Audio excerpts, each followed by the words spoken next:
హల్లెలూయా యేసు ప్రభున్ ఎల్లరు స్తుతించుడి.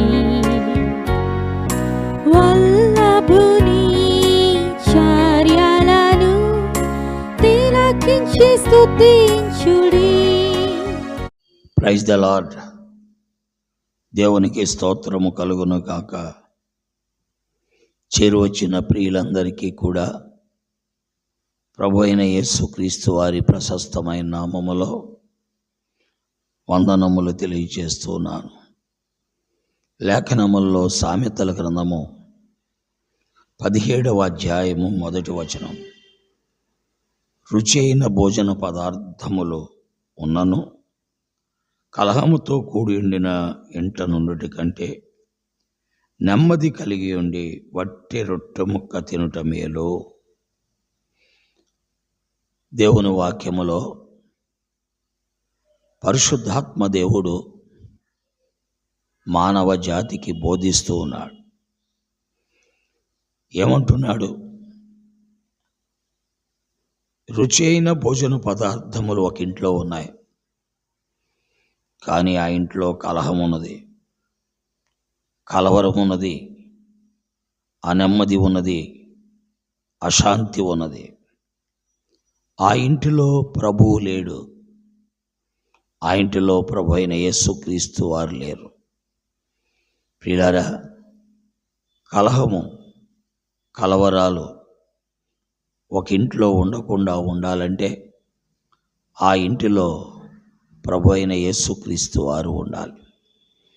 అందుకే మార్కు సువార్త 2వ అధ్యాయంలో 2వ వచనములో మొదటి 2 వచనాల్లో మనం చదువుతుంటే, యేసు ఆ ఇంట ఉన్నాడని వినినప్పుడు ఆ ఇంటిలో అనేకులు కూడి వచ్చిరని చదువుతున్నాం.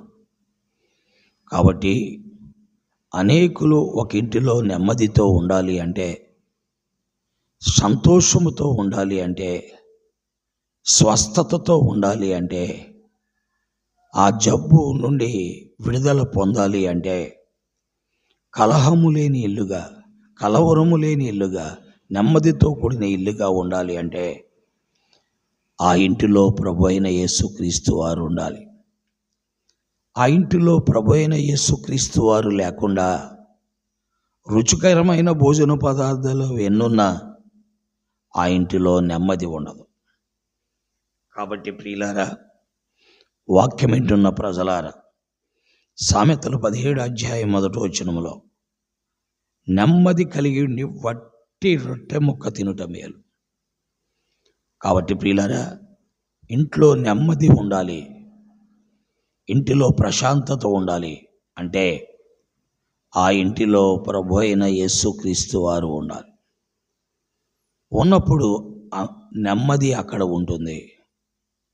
యేసుక్రీస్తు అల్లరికి కర్త కాడు, ఆయన ప్రశాంతతకు కర్త, నెమ్మదికి కర్త. ఆయన పేరే సమాధానకర్తకు అధిపతి, సమాధానమునకు కర్త. కాబట్టి వాక్యం వింటున్న ప్రియులారా, మన ఇంటిలో, మరి ముఖ్యంగా మన హృదయములో, మనతో ప్రభు అయిన యేసుక్రీస్తు వారు ఉండుట ద్వారా ప్రశాంతతను మనం అనుభవించగలం. ప్రియా స్నేహితులారా, ఎంతో అద్భుతమైన 2-3 అంతస్తుల ఇల్లు మనం కట్టుకున్నాం. చక్కటి ఫ్లోరింగ్ చేయించాం, పిఓపీలు చేయించాం, మంచి డైనింగ్ టేబుల్ ఉంది, మంచి ఫర్నిచర్ కూడా ఇంట్లో ఉంది, అన్నీ ఉన్నాయి. కానీ అక్కడ ప్రభువు లేడు, నెమ్మది ఉండదు.